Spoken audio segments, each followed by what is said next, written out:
Bonjour et bienvenue dans le podcast NBA Corner où nous allons parler des 83 points de Bam Adebayo, des réformes de la draft, du duel Thunder-Nuggets et de bien d'autres sujets.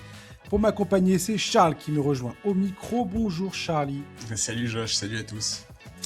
Chers auditeurs, un petit mot rapidement pour vous rappeler, pour ceux qui découvrent le podcast ou qui nous écoutent depuis pas trop longtemps, éventuellement, je ne sais pas, peut-être, et bienvenue à vous d'ailleurs, ça nous fait plaisir que vous nous écoutiez. Juste pour vous dire que vous pouvez sur les sites Apple Podcast, j'ai vu que sur Castbox aussi, je ne connaissais pas cette application, on était très écoutés là-dessus, c'est même aujourd'hui le leader, avant c'était Apple Podcast de très très loin. Et aujourd'hui, on est sur Castbox. Sachez que voilà, on est très sensible au niveau du référencement, aux étoiles que vous mettez, aux commentaires positifs que vous avez concernant le podcast. Voilà. Donc, n'hésitez pas, si jamais vous n'avez pas fait ça, ça nous aide toujours à être un peu plus, à ressortir un petit peu, voilà, dans les référencements, et c'est pas plus mal. Charlie, on va aborder tous ces sujets que j'ai annoncés. Je vais commencer, si tu veux bien, par faire mon petit laïus sur Bam Adebayo. Allez. Tu es d'accord avec ça ? Oui, ça tombe bien, moi aussi j'ai des choses à dire. Eh ben c'est parti. Bam Adebayo a planté 83 points face aux Wizards la nuit dernière. Une performance à laquelle ni moi, ni personne d'ailleurs, je pense, ne s'attendait. Je ne m'attendais pas non plus à découvrir autant de réactions scandalisées autour de sa performance herculéenne. Personnellement, je ne comprends pas pourquoi cette performance reçoit autant de critiques de la part de certains fans, comme si Bam Adebayo, parce qu'il ne ressemble pas au profil de joueur qu'on a l'habitude de voir scorer à profusion, ne méritait pas de dépasser les 81 points de Kobe Bryant plantés en 2006. J'ai regardé le match pour me faire mon idée et on voit clairement que cela se passe en plusieurs étapes. Le premier quart-temps est exceptionnel avec 31 points inscrits. Après cela, comme le match se joue à Miami, sans Tyler Hero, sans Andrew Wiggins, ni Norman Powell, Bam Adebayo est de facto le point central de l'attaque du Heat et commence petit à petit à viser le record de la franchise de 61 points de LeBron James.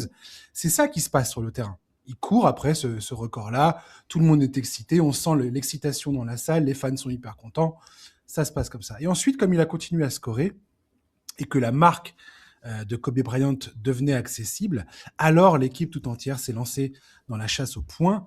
Alors je ne vais pas vous dire que les 5 dernières minutes étaient magiques, elles ne l'étaient clairement pas, notamment les fautes volontaires pour prolonger une rencontre largement pliée d'avance. Mais les fautes n'étaient pas scandaleuses. J'ai même envie de dire qu'elles sont symptomatiques de la NBA actuelle, où quand un joueur se jette dans les défenseurs, ça siffle quasiment à chaque fois. Je suis le premier à critiquer cette tendance. Ça, c'est pas Bam Adebayo qui l'a inventé. Quand c'est Joel Embiid, Shai Gilgeous-Alexander ou encore Luka Doncic, ce n'est pas un problème. Mais si c'est Bam Adebayo, tout d'un coup, c'est un scandale. Excusez-moi, moi, j'ai du mal à adhérer à cette pensée. On a aussi entendu certains dire qu'il aurait dû arrêter à 81 points en hommage à Kobe Bryant, mais je pense que jamais de la vie Kobe Bryant n'aurait validé ce point de vue. J'ai trouvé ça fou en fait comme prise de position. Lui-même, quand il a planté ses 81 points, la sensation était étrange. Aucune prise à deux. Les Lakers menaient largement à la fin et les 7 derniers points qu'il a inscrits étaient sur lancer franc. C'était un scandale alors ? Non. Aujourd'hui, tout le monde utilise cette performance comme le témoin de la grandeur de Kobe Bryant. Même les 100 points de Wilt Chamberlain ont été inscrits dans un contexte qui, selon les témoins, était peu reluisant, avec des fautes intentionnelles commises par ses coéquipiers pour essayer d'atteindre le plus haut total de points possible. Je ne sais pas si on se rend compte du niveau d'endurance et de volonté qu'il faut pour aller planter autant de points dans un match NBA. Et là, on vient nous parler d'éthique à propos d'un joueur, Bam Adebayo, qui est peut-être un des joueurs les plus éthiques de la Ligue.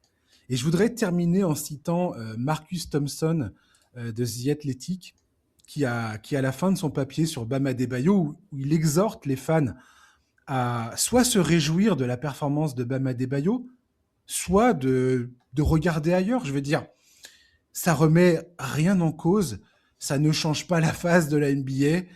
Il n'y a pas de manque de respect envers qui que ce soit. Et donc, il a ces mots. Il dit en parlant de Bam Adebayo, il n'a pas contourné les règles pour pénaliser la défense et favoriser les marqueurs. Il n'a même pas suivi la tendance des statistiques avancées qui incitent tout le monde à jouer derrière la ligne à 3 points. Il n'a certainement pas bâti sa réputation sur la provocation de faute, la manipulation du jeu et une défense laxiste. Mais le temps d'une nuit, il a goûté aux délices de son époque. Il s'est enivré d'un style de jeu sur lequel tant d'autres ont bâti leur réputation. Et je suis amplement d'accord avec ces mots. Bah ouais, je suis complètement d'accord avec tout ce que tu viens de dire. Je comprends pas très bien la violence de certains commentaires sur cette perf. Alors oui, je suis d'accord, le quatrième quart-temps, il était moche. Les gens qui disent que c'est pas du basket, ok, tout ça je l'entends. Mais d'abord, comme tu l'as dit, moi j'ai un peu tendance à penser que la plupart des grosses perfs au scoring historiques en NBA ressemblent à ça, et je comprends très bien que Spoelstra ait laissé Adebayo sur le parquet.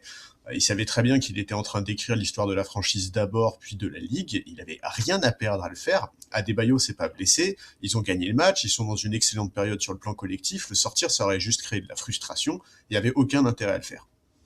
Quand je vois les réactions de certains journalistes, franchement, j'hallucine complètement. Tim McMahon qui en profite pour cracher sur la hate culture, qui parle de stat chasing. Ok, mais dans ce cas-là, des joueurs qui font du stat chasing, des équipes qui font du stat chasing en NBA, il y en a à l'appel depuis très longtemps. C'est quelque chose de courant.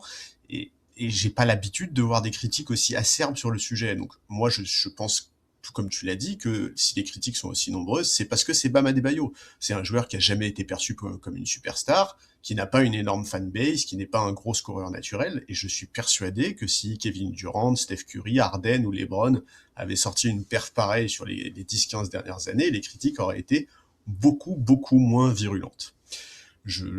T'as mentionné l'histoire de il aurait dû s'arrêter avant de battre le record de Kobe. C'est Sam Amick de The Athletic qui l'a dit. Il faut dire son nom. Cette sortie-là, elle n'a aucun sens. C'est une totale incompréhension de la manière d'être de Kobe Bryant. C'était l'ultime compétiteur. Jamais de la vie, il n'aurait voulu qu'un joueur se bride par respect pour sa mémoire. La mentalité Kobe, c'est justement d'aller au maximum de ses possibilités, de faire le mieux possible, sans tenir compte des critiques ni de quoi que ce soit.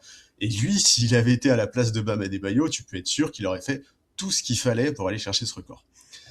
Donc je comprends pas le déferlement de haine qui s'abat là sur Adebayo, sur Spoelstra, sur le Hitch. Je trouve que ça n'a aucun sens en fait. Je pense que tout le monde devrait se calmer un peu. Les débats en ce moment sur la NBA sont, j'ai l'impression, de plus en plus caricaturaux. Et vraiment, je maintiens que si un mec comme Luka Doncic avait fait une perf pareille sous le maillot des Lakers, ça aurait créé beaucoup moins de haine. Voilà, en fait, si vous aimez pas ce qui s'est passé, et moi j'aime pas ce qui s'est passé, le quatrième quart-temps, il est moche, ça me saoule, ça m'intéresse pas, eh ben, faites avec. Juste, il n'y a pas besoin de prendre ça à ce point-là au sérieux. C'est complètement anecdotique. Je comprends pas pourquoi ça suscite autant de commentaires passionnés, comme si ça avait été une attaque sur le joueur préféré d'un tel ou un tel. Alors, et la manière, franchement, tout le monde s'en fout.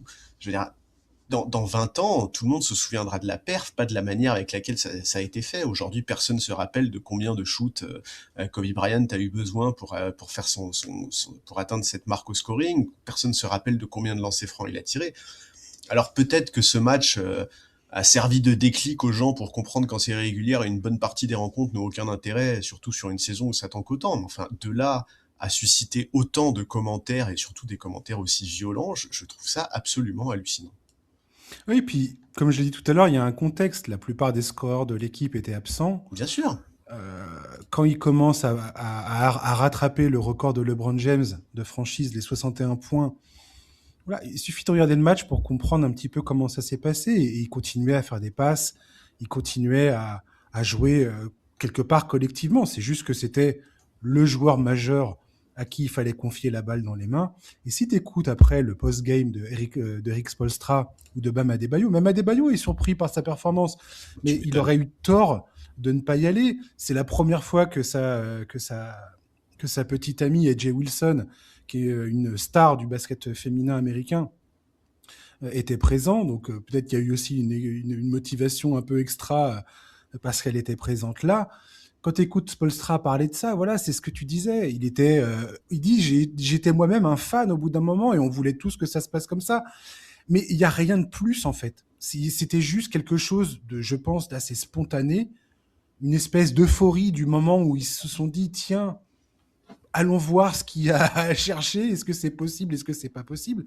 Et encore une fois, je tiens à souligner le fait que c'est pas n'importe qui est capable de faire ça. Ah bah non, Le, physiquement, c'est monstrueux comme perf. Physiquement, c'est monstrueux, quoi qu'il arrive.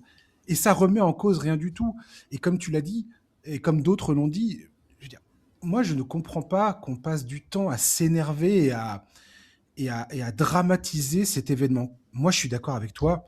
Moi, j'en ai strictement rien à faire du fait qu'il ait marqué 83 points. En fait, ça interroge aussi l'affect qu'on met derrière ce genre de performances qui n'ont pas vraiment de sens d'un point de vue basket. Parce que le basket, c'est un sport collectif. Et qu'une performance individuelle complètement extraordinaire comme celle-ci, voilà, c'est absolument exceptionnel. C'est pas du tout la norme et ça n'apporte rien au sport.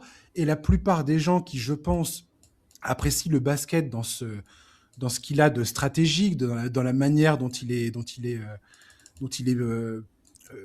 réalisé sur le terrain, enfin avec des joueurs, des systèmes, comment tu mets en branle 5 joueurs en défense et en attaque pour essayer d'obtenir un résultat. Voilà, ça c'est ce qui nous plaît, c'est pour ça qu'on fait un podcast et qu'on passe notre temps à parler de ça.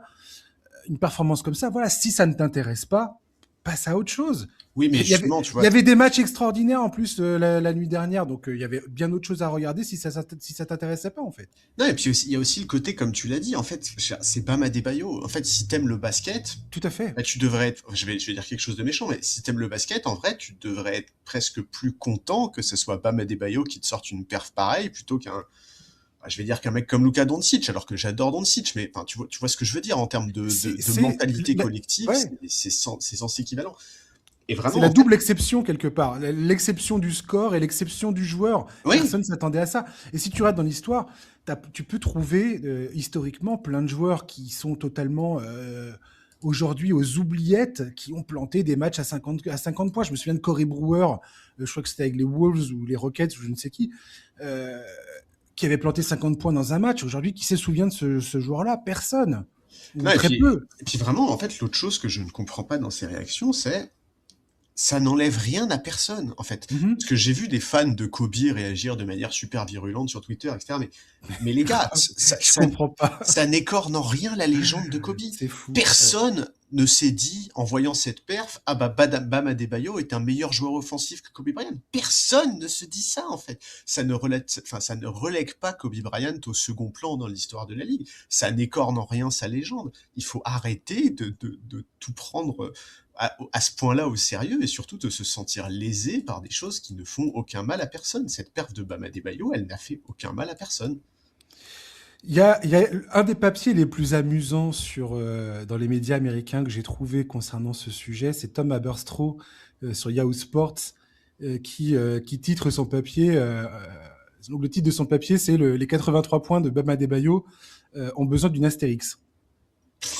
Et donc il liste après toutes les performances qui ont besoin, selon lui, d'une astérix. Et en fait, toutes les performances, il a mis une astérix à toutes les performances. Bah Et à oui. chaque fois, le, il souligne le caractère, enfin, ce qui s'est passé et comment le score a été atteint, et qu'est-ce qui fait que tu peux toujours regarder une performance au scoring en trouvant quelque chose à redire, en disant mais c'est une fraude absolue, c'est pas normal, il y a eu ci, il y a eu ça, un tel a eu besoin à marquer tant de points, mais il y a eu 3 prolongations, lui il a shooté tant de lancers francs, ouais mais lui c'était contre telle équipe, et ainsi de suite, enfin bref. Et j'ai trouvé que ça soulignait habilement, c'était une façon habile de passer en revue les plus grosses performances de l'histoire au scoring, tout en mettant en exergue l'absurdité des critiques qui s'abattent sur la performance d'Adebayo, et que, comme tu l'as très bien dit tout à l'heure, dans 5 ans, plus personne ne se souviendra du contexte, plus personne ne se souviendra que c'était ce que faisaient les Wizards et est-ce qu'ils étaient en train de tanker comme des cochons ou pas. On se souviendra juste du fait que Bam Adebayo, dans les livres d'histoire, est en sandwich entre Will Chamberlain et ses 100 points et Kobe Bryant et ses 81 points. Et ça n'insulte en rien la mémoire de Kobe Bryant. Faut arrêter avec ça, sérieux. Mais Il c'est faut se clair, dé- hein, vraiment. faut sérieusement se détendre là-dessus, Non mais quoi. cette sortie de Sam Amick, elle n'a mais aucun sens vraiment. Mais tu vois, moi j'ai grandi avec Kobe Bryant. Je veux dire, j'ai été fan de Kobe. Je veux dire, la mentalité Kobe, je pense pouvoir en parler un petit peu parce que j'en ai bouffé des interviews de lui, j'en ai bouffé des histoires sur lui. Et franchement, aller sortir ça à propos de Kobe Bryant, c'est vraiment mais une mécompréhension totale de ce que ce mec-là représentait. Ce mec-là représentait le compétiteur ultime. Un compétiteur ne s'arrête pas. Enfin, je veux dire, ça n'a aucun sens, vraiment. J'ai trouvé ça hallucinant, cette Mmh. histoire. C'est En fait, c'est vraiment, juste un moment qu'il faut savoir soit savourer, soit soit ignoré. ignorer. Mais oui. Exactement. Et Point. pour le coup, moi, je voulais l'ignorer jusqu'à ce que je tombe sur tous ces déferlements de messages où je me suis dit, mais c'est délirant, en fait. Enfin, c'est vraiment, ouais, ouais, j'ai l'impression qu'il y a des choses que je comprends pas très bien en ce moment sur les débats NBA, sur les réseaux sociaux, parce que j'ai l'impression que c'est de plus en plus polarisé et de plus en plus caricatural, Bah, mais ouais. on en parlera peut-être tout à l'heure quand on va parler du duel Thunder Nuggets, du dernier match qui a eu lieu, parce que je voulais revenir un peu là-dessus. Vous verrez bien pourquoi, et on va parler de ça, mais c'est pareil pour ce genre de débat. Le débat du MVP depuis un certain nombre d'années maintenant, c'est vraiment, il faut abattre le joueur que tu ne supportes pas, enfin pour lequel tu considères qu'il ne mérite pas le MVP.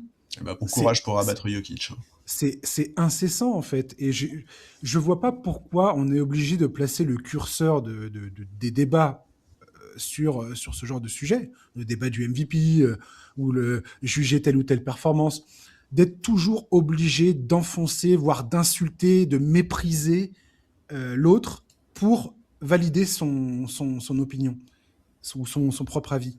C'est quelque chose qui me dépasse, et je pense que j'essaie pas de vous faire une kumbaya, aimons-nous les uns les autres et donnons-nous la main et faisons une grande farandole autour du monde. Ah, mais je crois qu'on est Mais trop vieux pour les réseaux sociaux, hein. ouais, ouais, non, non, mais je veux dire, il y a un moment où il faut quand même apaiser un petit peu les choses, surtout étant donné l'actualité actuelle. Ouais, mais, les gars, voilà, faut juste remettre un petit peu le curseur sur les priorités, et ce qui est important, qu'est-ce qui est important et qu'est-ce qui ne l'est pas, quoi. Voilà. Ce sport, on le suit, c'est aussi pour prendre du plaisir, se détendre et kiffer, quoi. C'est pas pour s'invectiver en permanence, Non, tu vois. non, non, c'est clair. Et Après, on on a le peut droit de tout pas à être fait d'accord, on a dire. le droit d'avoir des débats.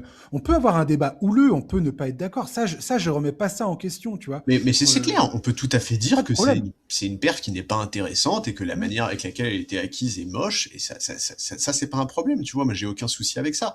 Par contre, ça a été beaucoup, beaucoup, beaucoup plus loin. Voilà, faut graduer en fait dans Ouais. l'intensité de l'énervement ou de,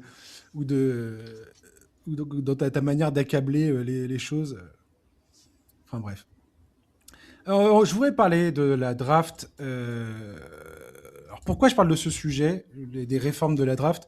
Parce que j'ai eu le plaisir d'avoir un coup de fil de Ouest France, de Paul. Paul, je sais pas si tu nous écoutes, mais si c'est le cas, je t'embrasse. C'était très cool de parler avec toi. Et journaliste chez Ouest France, et il m'a interrogé justement sur la draft à venir, sur le tanking. Et la question, c'était, est-ce qu'il y a plus de tanking? Est-ce que le tanking, c'est un vrai problème aujourd'hui, plus que d'habitude? Est-ce que le fait qu'il y ait des talents considérés comme un peu extraordinaires, comme des franchise players potentiels dans la prochaine draft, ça joue dans le tanking dégueulasse qu'on peut voir chez certaines équipes, ou du moins, c'est ce qu'on n'arrête pas de nous dire et de nous rabattre les oreilles en nous disant oui, on n'a jamais vu ça. Bah, en fait, je suis désolé, mais si, on a déjà vu ça, quoi. C'est un peu ce qui se passe quasiment tout le temps. Et là, on entend de plus en plus le fait que la NBA prépare des vrais changements au système de la draft et de la loterie. Et je ne sais pas à quel point les talents de la prochaine draft influencent les équipes plus que les saisons précédentes, mais personnellement, je trouve ça quand même très exagéré. Si on regarde, le tanking a toujours eu lieu dans le système actuel, même avec les changements apportés aux probabilités d'obtenir le premier pick pour les équipes avec les pires records. Dans les années 90, si on regarde, David Stern avait pris la décision inverse après qu'Orlando ait obtenu les 2 premiers picks de draft à 2 reprises. En 92, c'était Shaquille O'Neal. En 93, ils avaient sélectionné Chris Webber pour l'échanger pour prendre Anthony Hardaway. Euh, Et donc, c'est là qu'il avait décidé de remettre 25% de probabilité pour le pire record de la NBA d'obtenir le premier pick de draft. Pourquoi? Parce que la logique de la NBA à cette époque-là, et depuis toujours, ça a été de dire on va vendre de l'espoir aux équipes qui végètent au fin fond du classement, dans l'espoir qu'ils draftent un joueur qui va changer le cours de l'histoire de la franchise. Ok. Depuis, on a revu ce système, c'était en 2019. On a remis une probabilité un peu plus équilibrée entre les équipes qui sont au fin fond du classement. L'équipe avec le pire record n'a pas obtenu le premier pick de draft depuis 2019. Donc cette course au plus mauvais record n'est pas forcément récompensée dans les faits, factuellement. Plusieurs solutions aujourd'hui sont envisagées, on en parlera peut-être après plus en détail, mais je tiens à souligner que selon certains journalistes américains, comme Ben Golliver, ancien du Washington Post, la volonté soudaine de la NBA de s'attaquer au tanking coûte que coûte tient surtout à la pression imposée par les sociétés de paris sportifs, qui se plaignent de quoi? En fait, ils se plaignent que les décisions de certaines franchises de ne pas faire jouer tel ou tel joueur, notamment en fin de match, viennent polluer leur système de paris en temps réel, où tu peux parier sur le nombre de minutes, sur les détails d'un match, sur le nombre de paniers inscrits, sur plein de choses. C'est des trucs, il y a un système de paris que je connais pas très bien, j'avoue, mais les déclinaisons sont assez incroyables. N'oublions pas que nous sommes aujourd'hui dans la première année du nouveau contrat de diffusion signé par la NBA avec ses partenaires médiatiques, qui sont tous sponsorisés massivement par les sociétés de paris sportifs. On rappelle les chiffres, c'est 11 ans pour 76 milliards de dollars, c'est colossal. Je pense que c'est ça le moteur derrière l'urgence de changer la draft aujourd'hui. Je ne dis pas forcément que c'est une mauvaise chose. Il y a Tim Bontemps qui a signé un papier sur ESPN passionnant sur la manière dont la NBA pourrait créer un système qui pousse les équipes à gagner une fois une date limite franchie. Donc c'est soit la date limite des transferts, par exemple, il y en a qui disent la date limite des transferts, donc ça veut dire début février, soit après le All-Star Game, donc fin février. Donc il y aurait une ligne en cours de saison où tu créerais un système où plutôt que ta probabilité de remporter le premier pick de draft soit dépendant de ton pourcentage de victoire, donc le plus mauvais possible, et ben que tout d'un coup ça soit inversé et que les équipes qui sont au fond du classement se mettent à essayer de gagner pour justement améliorer leur probabilité d'avoir un pic élevé. Pourquoi pas? J'ai hâte de voir, in fine, quel genre de solutions seront mises en place. Adam Silver promet des changements majeurs, tout en prévenant dans la même respiration que la NBA se montrera prudente à ne pas tout bouleverser d'un coup, redoutant les effets indésirables éventuels d'une décision qui serait trop drastique.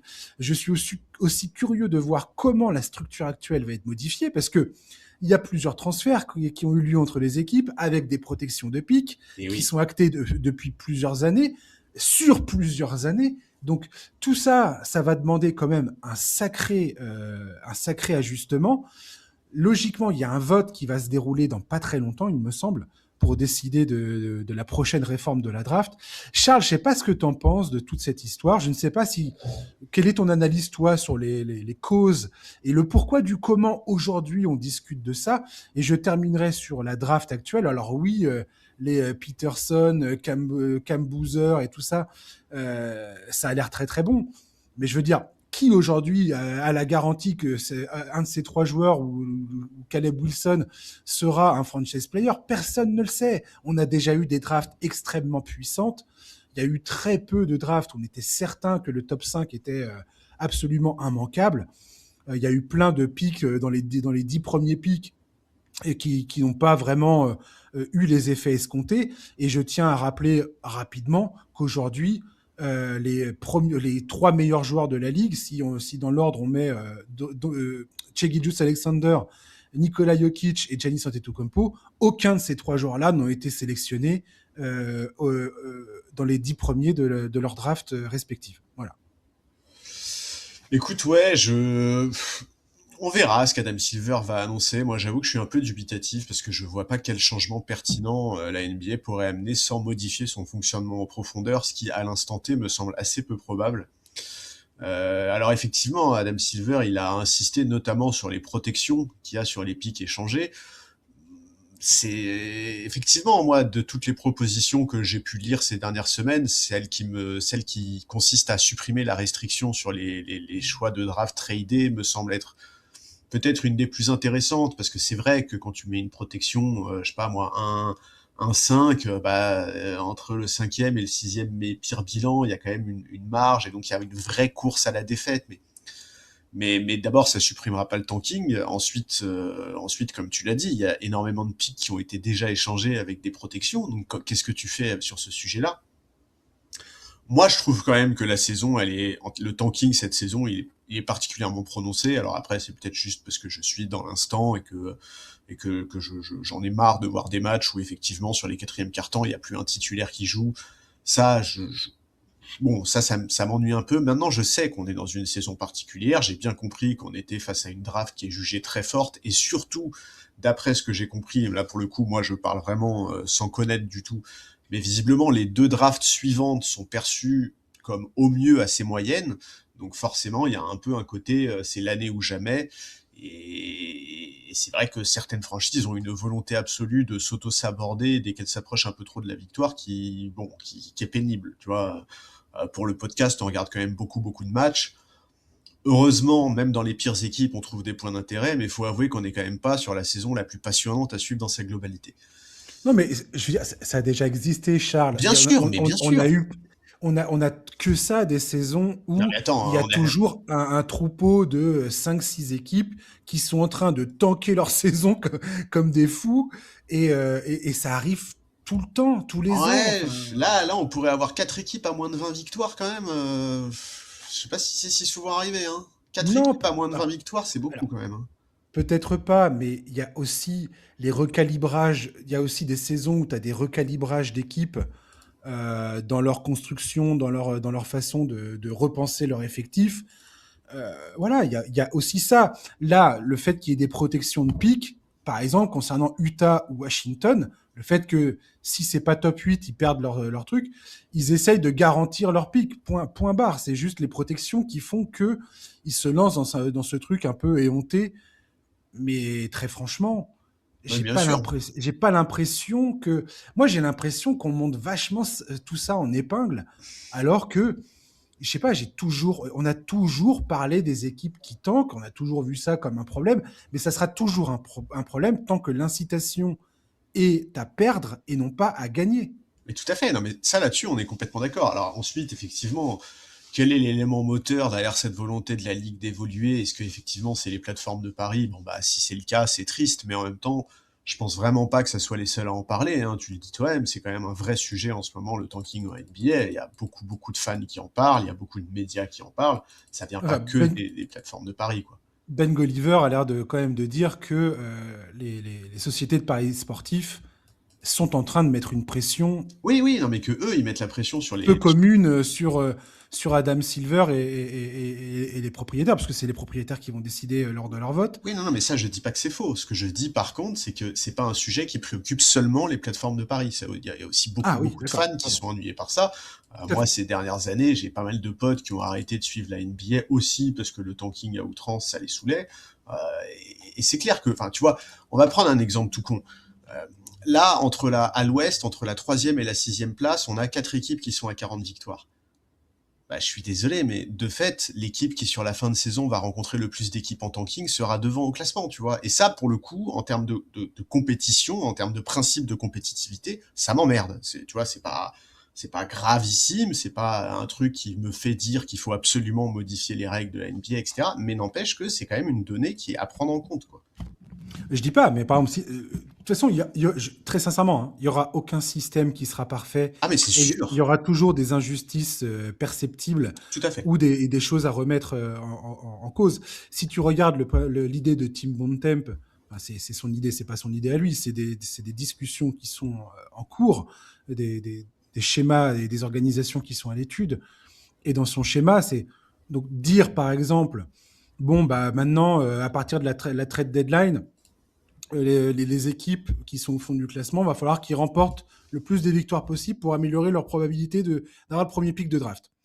incitation à la victoire. Là, tout le monde dit ah bah c'est super, bravo. Sauf que toi, si c'est ton équipe dont t'es supporter et que tu vois que ton calendrier sur les 30 derniers matchs de la saison, c'est un champ de bataille incroyable avec le Thunder, les Spurs, les Nuggets, Ah, l'enfer. les Knicks, les Celtics, et que l'équipe qui était au coude à coude avec toi pour le premier pick de draft, eux, ils se sont tapés le gros du calendrier dégueulasse en début de saison et que tout d'un coup, il leur reste que des chèvres, du moins en majorité, et bah tout d'un coup, on va dire ah ouais, mais attendez, c'est pas juste, nous notre calendrier, il est pas, on se tape que des équipes de fous et l'autre il se tape des équipes beaucoup moins fortes, c'est absolument pas juste. Bon, on n'en sortira jamais en vrai de ce truc-là. Mais c'est clair. Ah non, mais ça, je suis 100% d'accord avec toi. Et puis même Très sincèrement, j'ai hâte de voir comment les petits coups de pinceau d'Adam Silver vont s'opérer. Là, on est dans des espèces d'effets d'annonce en disant ouais, attendez, ça va changer grave et tout ça. Zach Lowe, l'autre jour dans son podcast, disait qu'il s'était entretenu avec certains membres des front office de différentes franchises et qu'apparemment tout le monde s'attendait à ce qu'effectivement les annonces soient sérieuses et que les changements soient conséquents. Mais aujourd'hui, on n'a aucune idée à quel point, qu'est-ce que ça veut dire conséquent. c'est ça. Personne ne sait quoi mettre derrière ça. Si tu regardes un peu Sham Charania, ce qu'il a expliqué dans son tweet là, du 19 février, tu as aussi le truc de dire on va prendre en compte les considérations des records sur les 2 dernières années et qu'une équipe ne pourra pas notamment prétendre un pic dans le top 4 plus de tant d'années consécutives ou enfin, des choses comme ça. Alors, tu as plein de décisions mathématiques, comptables, comme ça, qui sont à l'étude. La pertinence et l'efficacité de ces décisions, faudra le voir. Encore une fois, remettre en cause la structure actuelle et tous les deals qui sont faits sur 5 ans en avance, C'est impossible. ça va être compliqué. Donc tout ça, si changement il y a, clairement, il va falloir que ça se fasse dans un accompagnement des deals qui sont déjà, qui ont déjà été, Bah qui ont oui, déjà été construits. puisque de toute façon, c'est les propriétaires qui vont voter. Donc c'est Tout clair à et net fait. qu'un proprio à qui on explique que la protection sur ses pics, elle va sauter, jamais de la vie, il ne valide la décision. Jamais, c'est Bah, impossible. t'as une équipe comme le Thunder ou le Jazz ou les Nets ou les Pelicans où t'as, enfin, je sais pas si les Pelicans ont beaucoup de picks de draft, je sais plus. Mais si t'es une équipe qui a beaucoup d'assets en termes de picks et que t'as plein de picks qui ont des variations, c'est-à-dire protéger telle place, ça se transforme en second tour si jamais ça n'arrive pas en telle année, et ainsi de suite. Les mecs passent des heures et des heures à étudier et à construire leur deal sur la base de la convention collective telle qu'elle est prévue aujourd'hui. Donc remettre ça en question, c'est énorme d'un point de vue stratégique et de construction d'équipe. Et d'ailleurs, en parlant de ça, j'aimerais aussi souligner autre chose, c'est que quelque part, il y a un moment, il faut aussi qu'on parle du fait que tu as des franchises qui sont douées pour drafter, qui savent ce qu'ils font, qui savent identifier les talents, qui savent faire du scouting, et tu en as d'autres qui sont nuls, Ah bah ça, qui sont nazes, et ça ne change pas, ça ne change pas vraiment. Si tu regardes les Kings, le nombre d'opportunités qu'ils ont eu pour modifier la trajectoire dans leur franchise, et le nombre de fois où ils se sont totalement fourvoyés, c'est assez impressionnant. Les Hornets, hormis certains pics récents, mais pendant longtemps, les Hornets, c'était risible.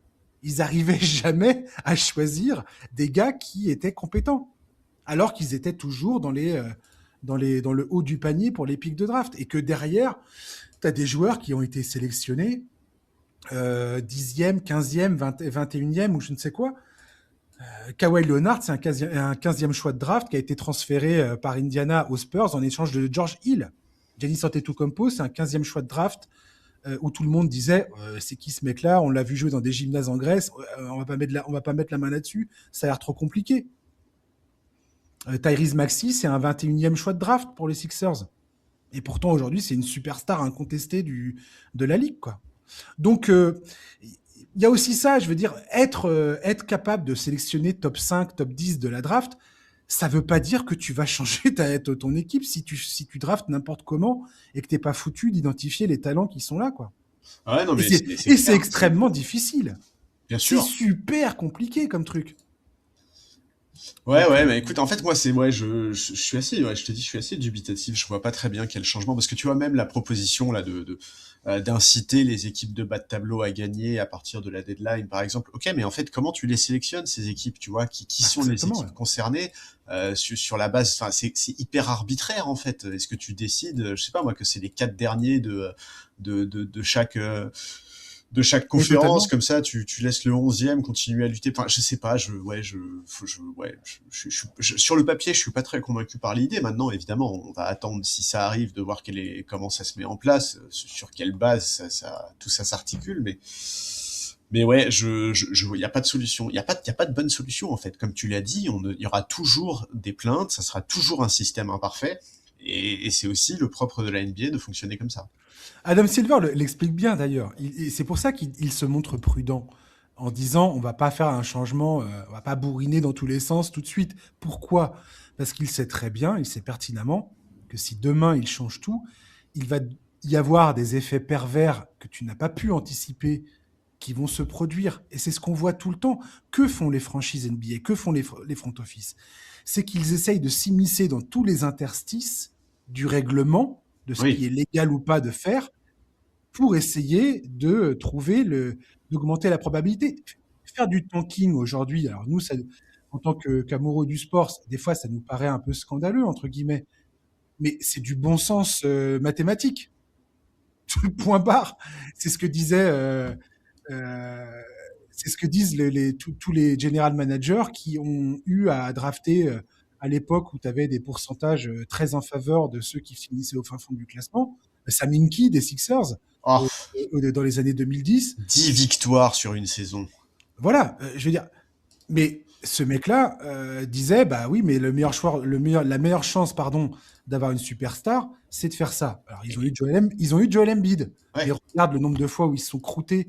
Ils ont pris Jalil Okafor, le mec est plus dans la NBA. Ils ont pris Ben Simmons, ça a marché un temps, mais le mec il est hors NBA. Ils ont pris Markel Fultz, qui était dans la même draft que Jason Tatum. Le mec il est pris premier. Aujourd'hui, il est hors de la ligue. Donc, est-ce que cette stratégie, elle a porté ses fruits? Bah, pas. Très franchement, tu peux dire, bah, bof, quoi. Alors, ouais, il y a Joel Embiid, c'est cool. Mais bon, avec, euh, avec les blessures et tout ce qu'on connaît de l'histoire, quoi. Il y avait Bam Adebayo aussi dans la draft de Markel Fultz d'ailleurs, puisqu'on en a parlé un peu plus tôt. Tu vois? Et ouais, non mais je suis bien d'accord avec toi. Hein, et après, moi, Adam Silver, de toute façon, quand il est sur ce sujet-là, on sent qu'il marche un peu sur des œufs. On sait que, je sais pas si t'as vu son espèce de tirade sur. Il y a plusieurs types de tanking. On aurait presque dit de sketch du bon et du mauvais chasseur, quoi. Mais ouais, non, C'est exactement ça. c'est un vrai sujet qui est compliqué, encore plus évidemment si Adam Silver et les propriétaires subissent la pression des plateformes de paris, c'est clair que bah, c'est un signe qui est quand même très inquiétant de l'influence de ces plateformes. Et vraiment, je pense sincèrement qu'il y a absolument pas de recette miracle. Et puis surtout, comme tu l'as dit, les general managers qui font ça, ils le font pas pour le plaisir en fait. Hein.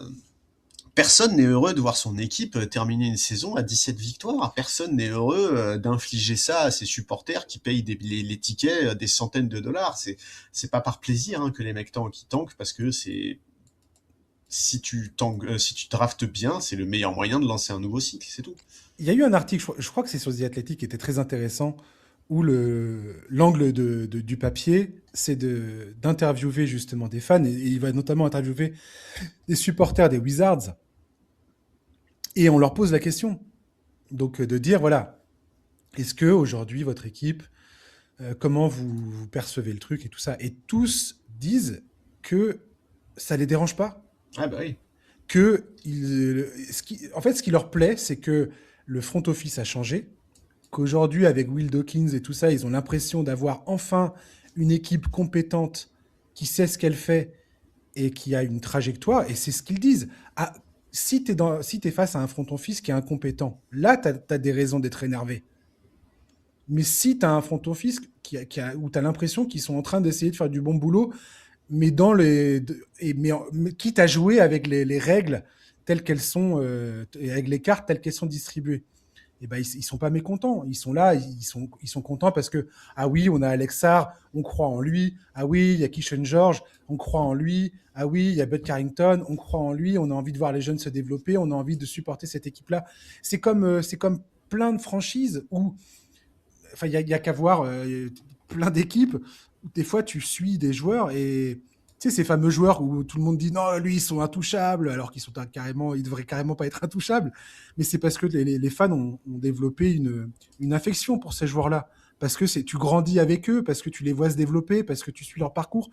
Et je pense que en tant que fan NBA, il y a aussi ça. C'est pas toujours gagner le titre absolument tout le temps, quoi. Bah, bien C'est sûr. aussi suivre une évolution, suivre un développement, mais pour ça, il faut que ça soit compétent. Et l'incompétence d'un front office, l'incompétence d'un propriétaire, notamment les Kings, c'est le meilleur exemple de tous aujourd'hui, parce que c'est vraiment une des franchises les plus mal gérées de l'histoire de l'NBA, avec l'équipe en place. Eh ben, ça, tu t'en sortiras pas. T'as beau changer toutes les règles que tu veux, tu ne t'en sortiras pas. Dernier truc avant de te laisser la parole, mais pourquoi on a la Stepien Rule en NBA qui interdit les franchises d'échanger leur pick de draft chaque année. Tu es obligé de faire un saut chaque année. Tu peux pas les drafter, Sur les first échanger pick, ouais. tous tes premiers pics de manière consécutive. Pourquoi? Parce que ça date des années 80. Ted Stepien, qui est l'ancien propriétaire des Cavaliers de Cleveland, qui a dégommé tous ses pics de draft pour essayer de recruter des talents. Et puis finalement, il s'est retrouvé le bec dans l'eau, à plus avoir rien du tout et à se faire enfler parce que il pouvait plus rien faire. Et la NBA a été obligée d'instaurer une règle pour dire, eh ben désormais, c'est en 82, la Stepien Rule va être installée pour empêcher que ça se passe comme ça. En fait, C'est pour c'est protéger les franchises. la ligue qui protège les propriétaires contre eux-mêmes. Tout à fait, c'est exactement ça. C'est drôle. Oui, c'est très drôle. Donc, faut pas oublier ce côté-là de l'histoire de la NBA. Ouais, ouais, non, mais je suis d'accord, et effectivement, c'est clair que le tanking, ça a toujours fait partie de l'identité de la ligue. Et ce que tu dis sur le plaisir de voir les jeunes se développer, c'est tout à fait vrai. Enfin, tu vois, à l'époque où on a lancé le podcast ou un peu avant, c'était l'époque où les Lakers c'était Ingram et Lonzo Ball. Bah, ces deux mecs-là, pour moi, ils étaient intouchables, tu vois, parce que juste j'avais trop de plaisir à les voir se développer, quoi. Et c'est comme ça. Et que les fans des Wizards aujourd'hui ne soient pas dérangés par la saison que font les Wizards, ça m'étonne absolument pas. Bon, après, c'est aussi parce que quand t'es fan des Wizards, je pense que t'es forcément un peu masochiste, donc ça ne te dérange pas de souffrir, mais non, mais c'est évident que c'est. Enfin, surtout aujourd'hui avec les règles qu'on a sur le cap salarial, etc., etc. En fait, aujourd'hui, t'es obligé de passer par la draft. Il n'y a pas d'autre moyen. Mais complètement. Mais complètement. Donc tu peux pas Et à la fois en fait créer un environnement où les franchises sont obligées de miser sur la draft et en parallèle de ça leur dire mais vous tankez pas les gars, hein. Ça c'est pas bien, tu vois. Enfin, je veux dire, c'est incohérent en fait. en fait, faut décider de qu'est-ce que tu veux faire. Est-ce que comme je disais tout à l'heure, est-ce que tu veux vendre de l'espoir aux franchises qui sont au fond du classement? Et c'est peut-être une des rares manières de vendre de cet espoir, c'est qu'ils puissent se dire le prochain jeune talent sur lequel on met la main, c'est celui qui va nous mener sur la terre promise. Ok, pourquoi pas? Mais regarde les Kings, ils avaient Tyrese Haliburton. Tyrese Haliburton, heureusement pour lui, a été transféré aux Pacers. Ah, c'est clair. Est-ce qu'il serait devenu le joueur qu'il est devenu aux Pacers s'il était resté aux Kings? On est en droit d'en douter. Cette question-là aussi, parce que tu vois, par exemple, tout à l'heure, t'as mentionné Kawhi. Est-ce que Kawhi serait devenu le joueur qu'il est devenu s'il n'était pas passé par les Spurs? Exactement. Est-ce que à quel point la trajectoire d'un joueur dépend aussi de l'encadrement, de la volonté de l'équipe où il tombe de développer son talent, de mettre tout en place pour essayer de faire en sorte qu'il puisse se développer qu'il puisse exprimer l'intégralité de son talent, atteindre son pic, son sommet de potentiel. Ça, je veux dire, tu peux pas créer de règles contre ça. Tu peux pas créer une règle contre l'incompétence. Non, ça c'est Voilà. clair. Et ça changera pas. Et tu peux changer. Voilà, alors, inciter, on va terminer là, sur ce sujet-là, mais tu peux inciter une équipe à gagner. Ça, je pense que s'ils arrivent à créer un système qui au bout de l'idée même, la philosophie de cette idée-là me plaît. Dire on va pousser les équipes à essayer d'être compétitives pour les inciter à avoir un meilleur pic de draft. Ça, potentiellement, ça va dans le bon sens, mais j'ai hâte de voir comment tu vas à mettre en place un tel système. En fait, moi, ce qui me pose un peu problème, c'est est-ce que tu vas pas à rebours de l'idée du play-in, en fait, si tu fais ça? Parce qu'en fait, si tu fais ça, Mais tu vas complètement, inciter les équipes à perdre beaucoup en début de saison, et donc en fait, tu vas juste créer un trou énorme. c'est Tu ça. vois, en fait, en fonction de là où tu mettras la limite, par exemple, si tu dis bon bah c'est à partir du 11e de chaque conférence, bah ok, mais en fait ça veut dire que la course au play-in, elle sera terminée en février, en fait, tu vois. Est-ce que c'est, tu vas juste créer en fait une autre situation qui va faire rager les gens? Mais pour moi, je n'ai pas envie d'être pessimiste, hein, mais pour moi, c'est sûr et certain Bah que oui, c'est ça oui, qui va je se pense passer aussi, ouais, quelque je part. pense aussi. Après, on peut dire, on peut faire la politique du moins pire. Dire on n'accepte pas la situation telle qu'elle est aujourd'hui, il faut essayer de trouver des solutions. Ouais, et peut-être Le peut-être dans côté, 15 ans, le on se dira côté en fait c'est mieux proactif, avant, quoi. pourquoi pas, tu vois, mais ce que je veux dire par là, c'est qu'aujourd'hui, moi, j'entends parler de tanking et tout ça, et de réforme, et il faut réformer la draft, rendez-vous compte, c'est pas normal. Il y a déjà eu des réformes, il y a déjà eu des tentatives de faire des changements, de changer les choses, Bien de, sûr. de, de penser le système différemment, alors pas de façon, pas dans la philosophie même, encore une fois, qui est vendre de l'espoir aux franchises qui sont au fond du classement. Ça n'a pas changé. Donc, à voir si c'est là-dessus que va opérer Adam Silver et les propriétaires, le Board of Governors. Mais, euh, mais tant que c'est pas ça qui est géré, on aura toujours la même chose. Et même s'ils mettent un autre schéma en jeu, il y aura des effets pervers quoi qu'il arrive. C'est sûr et certain. Aucun système ne sera parfait. Ouais, je suis d'accord. Donc voilà. Le Thunder face aux Nuggets, on a eu 3 matchs entre ces deux équipes. À chaque fois, une intensité digne des playoffs.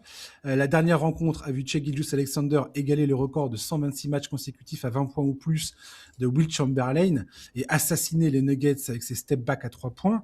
Dans ma sélection des matchs, à ne surtout pas manquer d'ici la fin de la saison, j'avais noté le 11 avril, avant-dernier match de la saison pour Denver, comme un incontournable.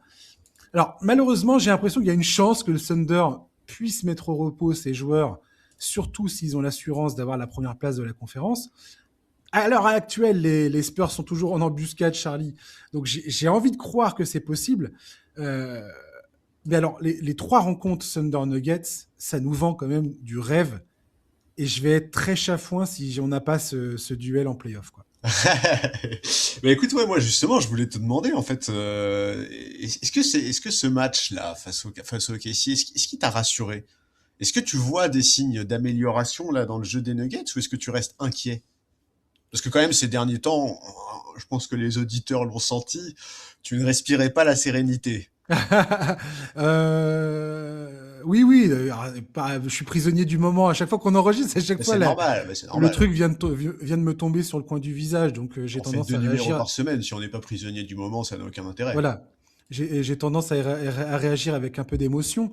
Mais si j'essaie de prendre un peu de recul et exprimer ce que je ressens dans mon fort intérieur quand je suis au repos et que je suis pas dans le vif du moment, on va dire que le match contre Casey, c'est pas que ça me rassure. J'ai l'impression qu'OKC pose énormément de problèmes à Denver, des Ouais, problèmes qui paraissent presque insolubles, surtout que là, il n'y avait pas Hartenstein, il n'y avait pas Chet Holmgren, il n'y avait pas Jalen Williams, il n'y avait pas ouais, Caruso. il manquait un Ça fait, paquet, ça fait, un ça fait paquet quand de même joueurs. beaucoup, beaucoup de monde qui n'était pas là. Euh, et donc, j'ai l'impression que le gros problème de Denver, de toute façon, c'est sa défense. Il va falloir qu'il trouve le moyen d'avoir une défense au moins passable. C'est-à-dire au moins top 15 NBA, quoi. C'est ce qu'ils avaient en 2023 quand ils ont gagné le titre, mais au moins ça. Parce qu'ils n'ont Et pas je été pense fatigués. qu'avec les retours de Peyton Watson, et là, quand on voit Aaron Gordon, l'importance d'Aaron Gordon dans le jeu de Denver ne saurait être sous-estimée. Il est une des clés de tout le système mis en place par Denver, défensivement et offensivement. Et sans lui, ça change énormément de choses. Et on voit bien comment sa présence libère Nikola Jokic. C'est Moi, c'est ce qui m'a sauté aux yeux face à OKC et face aux Rockets. Et tu vois, face aux Rockets, Gordon fait un match dégueulasse. Mais là, tu vois, Cam Johnson, pour le coup, a été plus incisif quand il est dans le post-game, dans la conférence post-game. Il a expliqué qu'il était beaucoup trop hésitant et qu'il espérait justement que les derniers matchs de la saison lui permettraient de trouver son rythme et de renouer un petit peu avec le bon début de saison. Faut aussi souligner un autre truc, c'est que Cam Johnson, malgré ses stats complètement atroces, son net rating est positif, enfin est plus grand que Michael Porter Jr. par exemple quand il était aux Nuggets. C'est un truc bon à souligner. Donc j'ai bon espoir que si à un moment ou à un autre Cam Johnson arrive à se mettre en rythme, ça peut vraiment faire la différence. Et puis là, Peyton Watson qui va revenir potentiellement la semaine prochaine, je mets de grands espoirs dans le fait que ce groupe puisse aller de l'avant. Maintenant, le Thunder, c'est une machine de guerre absolue. La grosse question pour le Thunder, ça va être Jalen Williams, qui a quand même manqué énormément toute la saison. Et dans quel rythme il va être? Qu'est-ce que ça va demander comme ajustement de la part du Thunder? Là, on voit Jared McCain et AJ Mitchell qui a été splendide face à Denver. Ces joueurs-là vont avoir beaucoup moins d'allocation de minutes, forcément, quand il y aura le retour de tout le monde, de Caruso, de Jalen Williams, notamment sur les lignes arrière. Hartenstein, Chet Holmgren, bon, ça, Jalen Williams, c'est que du bonus et franchement, c'est très bien pour eux. Ça reste une équipe extrêmement forte et je suis pas sûr que les Nuggets aient ce qu'il faut pour les vaincre. J'en suis pas certain. Je pense qu'à mais j'aimerais bien voir ça. Il a gagné ses minutes quand même. Qui ça? AJ Mitchell, pour moi, il a gagné ses minutes cette saison quand même. Il est impressionnant, ce mec. C'est... Ouais, mais en fait, la question, ça va être quelle rotation va mettre en place En fait, Marc Deno, il se retrouve presque avec l'embarras du choix. Mais oui, il a presque trop de choix, je suis d'accord. Et avec le risque d'isoler certains joueurs. Tu vois, Kayson Wallace et tout ça. Comment tu alloues les minutes en play-off où on sait que les rotations ont tendance à se réduire et comment tu fais pour qu'un joueur ne se sente pas exclu? Alors, ce qui est formidable avec cette équipe du Thunder, c'est qu'il y a un esprit de corps. Il y a cet esprit collectif que j'ai rarement vu, surtout dans une équipe aussi jeune, où ils jouent véritablement les uns pour les autres. Ouais, c'est impressionnant. On retrouve ça également à San Antonio. Et franchement, ces deux équipes ne sauraient être assez acclamées et applaudies pour avoir réussi à instiller dans leur effectif, au sein de leur équipe qui est quand même sacrément jeune, cette mentalité où chacun, tu as l'impression qu'il y a vraiment un soutien au sein de ces franchises, au sein de ces effectifs, franchement que j'ai rarement vu dans l'histoire de la NBA, quoi. Ouais, je suis d'accord. C'est admirable. vraiment un signe très très distinctif de ces deux équipes-là. Et effectivement, dans une équipe comme OKC, je trouve ça hallucinant, tu vois, parce que San Antonio, je vais pas te dire c'est plus facile, mais tu vois, San Antonio, ils sont un peu encore dans le côté... tu vois, ils sont en découverte, ils sont en conquête tous ensemble, tu vois, ils sont un peu dans cette phase-là. Je veux dire, ok, ici, ils sont déjà vus comme les patrons, ils ont déjà gagné, et pour autant, t'as pas un comportement égoïste. Enfin, ouais, je trouve ça assez hallucinant. Écoute, oui, moi, ce match, déjà, il était cool, hein. Franchement, mais c'est du bonheur, c'est du bonheur. Ouais. Franchement, une série Nuggets Thunder, peu importe la finalité du truc, si on se tape 7 matchs de cette intensité serrée qui se joue de cette manière-là, mais je signe tous les jours, je suis désolé, victoire ou défaite, je veux dire, c'est le sport, hein, c'est le jeu, ma pauvre Lucette. Tu sais qu'avec le classement en l'état, on peut avoir Thunder Nuggets en demi et finale Thunder Spurs. Ça, franchement, ça ferait des beaux playoffs, ça. Mais carrément, je suis tout à fait d'accord avec toi. C'est comme ça qu'il faut voir les choses. Bah ouais. Mais ouais, non, écoute, déjà content de voir Aaron Gordon performant. Alors certes, il a profité d'une raquette affaiblie en face et tu l'as dit, il a eu un peu plus de mal dans le match suivant face à Houston, mais il doit reprendre du rythme, on le sait, il faut lui laisser du temps et ça fait déjà plaisir de le voir sur le parquet. Surtout, comme tu l'as dit, il est tellement important pour cette équipe. C'est vital pour Denver d'avoir un Aaron Gordon en forme en playoff. Sinon, il y aura je sais même pas s'il y aura une demi-finale de conférence, quoi. Donc ouais, c'était un super match, deux équipes qui se sont longtemps rendues coup pour coup. À chaque fois qu'il y en avait une qui creusait un peu l'écart, l'autre faisait un run pour revenir. Et puis le scénario de la fin de match est trop bien. Genre, Jamal Murray qui met ce 3 points avec la faute à quelques secondes, et puis Shai Gilgeous-Alexander qui, franchement, quel match de patron il nous fait. Alors je sais que... Non, c'est Jokic qui met le 3 points et Jamal Murray qui provoque Oui, pardon, qui provoque la faute. la faute Ouais, tout offensive, à fait. enfin la faute défensive pour le coup, et donc il se retrouve à shooter un lancer franc Oui, c'est ça. suite à la faute. Ouais. C'est ça, my bad. Et ouais, non, ouais, Shai Gilgeous-Alexander, franchement, quel patron, hein. Alors, je sais bien que, tu vois, il faut pas réduire ça à la lutte pour le MVP et tout, on s'en fout, mais enfin, quand même, là, le mec, dans l'impact que ce match va avoir dans l'esprit des votants, si les deux sont éligibles, il sera clair. Euh, Bon, voilà, pour moi, ce match,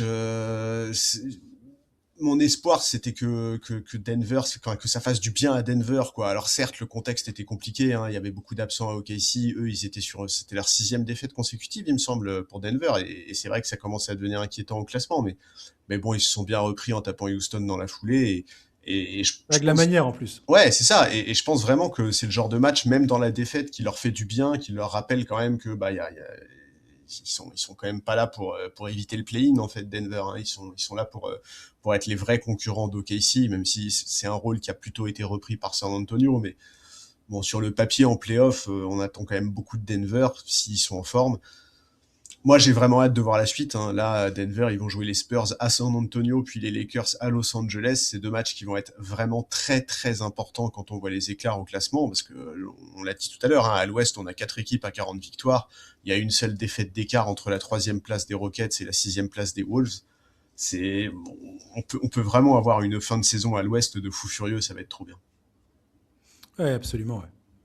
Et c'est Non, pas anecdotique du tout, hein. Les gens qui pensent que 4e, 5e, c'est anecdotique, moi je peux vous dire, là, on en parlait un peu avant l'enregistrement, 4e et 5e, là c'est les Lakers et les Nuggets, l'équipe qui aura l'avantage du terrain, ça va compter, hein. Ah mais absolument. Absolument. Après, pour moi, l'importance des Nuggets, ça reste D'être de en venir forme, en forme. bien sûr. Et sur les step back de Shai Gilgeous-Alexander, je continue de dire que ces petits poussettes de bras là, c'est ce que fait Jaylen Brown aussi. Ça a tendance à m'énerver beaucoup ça en NBA, parce que moi j'ai connu une époque où ces trucs-là c'était souvent des fautes offensives. Alors sur certains step back, il les a pas fait de façon appuyée, donc j'ai pas râlé. J'ai pas râlé comme j'ai pu râler à d'autres occasions. Ce qui me fait marrer, c'est l'espèce de tension qu'il y a entre Shai Gilgeous-Alexander et Christian Brown. Je sais pas si tu as remarqué, mais le gars a clairement un truc personnel avec Christian Brown, quoi. Il arrêtait pas de lui dire, mec, t'es trop petit, tu peux rien faire contre moi, et ainsi de suite. Mais tu sens qu'il y a une vraie animosité. Et entre Ludor, Jalen Williams, Ouais, ouais. La série de playoffs, elle peut être vraiment Jokic, machin, explosive. tu sens il commence à y avoir une vraie animosité qui se construit entre ces deux équipes, Ouais, je suis d'accord. qu'il y a une vraie rivalité qui est là, qui existe, qui bout à l'intérieur. Et ça, on sait que c'est les meilleures séries, quoi. Et c'est ça qu'on a envie de voir. Et j'ai bien envie de voir Denver faire mordre de la poussière à OKC, bordel. Ouais, de toute façon, ça va être tellement la Donc, jungle. Enfin, dans quel état va sortir l'équipe, voilà. tu vois, non, mais c'est ça, en fait, c'est à la fin de cette série, dans quel état sera le vainqueur, quoi. Moi, c'est un peu juste ça, le truc, tu vois. Non, Je c'est me sûr. dis, ils vont s'entretuer, et pendant ce temps-là, à l'Est, ça va se frotter les mains. Ouais, puis on n'est pas aussi à l'abri, tu sais, qu'il y a un coup de chaud d'une équipe qui se mette à démater absolument tout le monde en 4 5 matchs. Et on se dit, waouh, mince alors, Je sens que tu je parles pas m'attendais des pas à ça. Lakers, là. Je m'attendais pas à ça. Non, non, non, mais je pensais par exemple, admettons OKC ou les Spurs, je pourrais voir tout à fait les Spurs faire ça. Tout d'un coup, tu sais, à atteindre un espèce de nirvana basketballistique et se mettre à défoncer tout le monde, quoi. Ouais, bah, ce serait incroyable, hein. Mais je t'avoue, sur le papier, je vois plus OKC faire ça. Mais effectivement, si Ah ça ouais, ouais, non, pouvait être les mais Spurs, ça m'irait très bien. c'est à eux que je pense. Je veux dire, OKC, ils ont tellement pas été au complet toute la saison. Ils sont largos premiers de la ligue. Eh Enfin, oui. largos. Ils sont premiers de la ligue Oui, mais tu vois, dans l'imaginaire malgré ça. collectif, ils font moins peur qu'en début de saison. Et c'est ça le piège. Mais exactement, Charlie. C'est tout à fait ce que j'essaye de dire maladroitement et en bafouillant et en mangeant mes mots. C'est exactement ce que je voulais dire. J'avais promis qu'on ferait un petit quiz de fin d'émission et il nous reste pratiquement pas de temps. Cependant, on va quand même faire quelques trucs. On va passer très rapidement. C'est juste un petit quiz rappel, enfin un petit quiz. Le petit quiz, c'est déception ou joie et bonheur. D'accord? Ok. Donc Charlie, je te dis une équipe, un joueur, ou une équipe et un joueur, ou un joueur et une équipe, peu importe, et tu me dis déception ou joie et bonheur, on en parle rapidement et on passe à la suite, ok? Allez. Allez, c'est parti. Comme par hasard, Concanapple et les Hornets. Oh, alors ça, je m'y attendais pas. Qu'est-ce que Écoute, tu vas dire, Charlie? déception Est-ce une énorme. Non, déception? non, je plaisante. Bah, évidemment, joie et bonheur. Je pense que j'ai pas besoin de euh, rentrer dans les détails. On en a quand même beaucoup parlé. Oui, Voilà, hein, c'est un rookie comme on en voit très peu souvent. En fait, ça devient difficile de trouver des nouveaux trucs à dire sur Concanapple, mais franchement, la maturité que ce mec a dans son jeu, à son âge, c'est invraisemblable. Et il est en train de me donner tort, moi qui étais persuadé que Cooper Flag aurait le rookie de l'année. Il est juste en train d'écrire l'histoire, en fait, Concanapple. Ses chiffres à 3 points sont invraisemblables. S'il fait une carrière un peu longue, qu'il est préservé des blessures, il va juste devenir le shooter le plus prolifique de l'histoire. Et cette saison, il est déjà le mec qui a inscrit le plus de 3 points sur la saison pour un rookie, quoi. C'est fou. En fait, on est face à un mec qui, dès sa saison rookie, possède les armes pour rentrer dans l'histoire ouais. de la ligue. Et ça, on ne se rend pas compte à quel point c'est rarissime. Et le truc, pour moi, peut-être la plus grosse gifle depuis longtemps que je me suis prise, je me suis. C'est pas sous. Enfin, je me suis vraiment sacrément gaufré totalement sur son compte, mais c'est la Melo Ball. La fin de saison de la Melo Ball est Ouais, ouais. absolument magnifique. Plus Et que j'ai même été. sa demi-saison. Ouais. Et j'ai été extrêmement dur contre lui en disant ouais putain les Hornets feraient bien de s'en débarrasser, Fissa, et ne plus avoir affaire à lui. Et ben j'avais excessivement tort sur ce point-là quoi. Alors, je suis d'accord. C'est une erreur Je, absolue. je suis d'accord et je me suis planté tout comme toi. Mais avant de revenir définitivement sur mon avis sur la Melo Ball, j'en attends plus. Genre, je veux pas juste quelques mois comme ça. Tu vois, je veux que la saison Oui, t'as prochaine, raison. il soit comme La ça du début à la constance. fin. Ouais. Desmond Bain et Orlando. Orlando, Ah, vas-y, tu vas dire quoi? Parce que bah, je suis attention, quand même obligé de les mettre dans les déceptions. Alors, ok. je sais que ça va nettement mieux. Là, ils sont sur 5 victoires consécutives. Ils sont revenus cinquième et tout. Incroyable. Ouais, non, mais ok, super. Non, mais je suis d'accord. Franchement, c'est génial. Mais mais on l'attendait plus tôt, ça, quand même. Donc, forcément, il y a quand même de la déception. En fait, là, on parle pas juste de Desmond Bain, on parle d'Orlando. Et c'est vrai que leur saison, moi, me laisse sur ma faim. Et je suis persuadé que Jamal Mosley s'est pas montré à la hauteur de l'effectif. Donc, bon, la saison n'est pas finie. Ils sont dans une bonne période. Ils sont capables de très bien terminer. Moi, j'avoue que ma crainte, c'est que la bonne fin de saison nourrisse un discours qui consisterait à dire que l'équipe n'a juste pas pu se mettre en place à cause des blessures et qu'il faut rien changer maintenant et que ça va commencer à bien tourner. Ça, je pense que ce serait une erreur. Mais voilà, en ce qui concerne Desmond Bain à proprement parler, il fait pas du tout une saison horrible, hein, loin de là. Il a même fait parler ses qualités de joueur clutch à plusieurs reprises. Malgré tout, euh, on se rappelle quand même que son arrivée devait permettre à Orlando de passer un cap, notamment en attaque. On les voyait viser les sommets de la conférence Est. Pour le moment, le compte n'y est pas. Alors, je pense pas que ce soit uniquement de sa faute. Ça, c'est clair. Hein, je le juge pas responsable de cette situation. On a bien vu que il était un peu tendu cette saison à certains moments. Hein. On se rappelle de son amende là quand il balance le ballon sur OG Anunoby la face Onyx. Bon, voilà, moi j'en attends plus d'Orlando. Oui, ça va nettement mieux, ça devient cool, ça défend bien. J'attends toujours de savoir ce qu'il en est de Franz Wagner parce qu'on n'a toujours aucune Mais date de retour tellement. précise et ça commence à faire flipper parce que là on est à quoi? On est à un mois des playoffs là. Donc on verra comment il revient, s'il revient, à quel point il retrouve le rythme, s'il arrive à s'intégrer dans cette équipe qui se porte mieux. On verra comment ils finissent la saison. Mais au moment où on parle, pour moi, ça reste une déception. Petit aparté rapidement, la victoire face à Cleveland a été quand même assez belle. Ouais. Est-ce que la lune de miel avec James Harden et les Cavaliers est déjà terminée ou pas? Moi, j'ai l'impression que oui. Écoute, J'ai l'impression que oui. ouais, ouais. En tout cas, disons qu'en tout cas, je sais pas si la lune de miel est terminée, mais en tout cas cette période où où il y a plein de gens qui étaient persuadés Ouais, qu'ils allaient tout révolutionner à l'Est et que c'est eux qui allaient s'en sortir le mieux en playoff. Ça, oui, je pense que les gens ont compris qu'il fallait peut-être pas abuser, quoi. ouais, je pense aussi. Euh, Kevin Durant à Houston. Ouais, Kevin Durant à Houston, c'est aussi une déception, hein. Je vais pas te surprendre là-dessus, On est d'accord. mais pour moi, la déception, c'est Houston dans sa globalité. Je reste extrêmement frustré par le fait qu'ils aient rien fait à la deadline. Je reste persuadé qu'ils auraient eu la capacité de mettre la main sur un joueur qui aurait pu avoir un réel impact sur la deuxième partie de saison. En fait, c'est terrible parce qu'on est exactement dans le scénario qu'on avait évoqué, toi et moi, dans le podcast au moment de la blessure de Van Vliet. On avait dit, si le front office ne bouge pas, cette saison est condamnée. Et cette saison, elle est condamnée. Alors évidemment, dire ça maintenant, alors que ils sont tout à fait bien, ils sont sur le podium à l'Ouest, il y a aucun problème. Ok, si vraiment vous croyez que Houston a la capacité d'aller chercher le titre avec cet effectif en l'état, bah, je ne suis pas d'accord avec vous.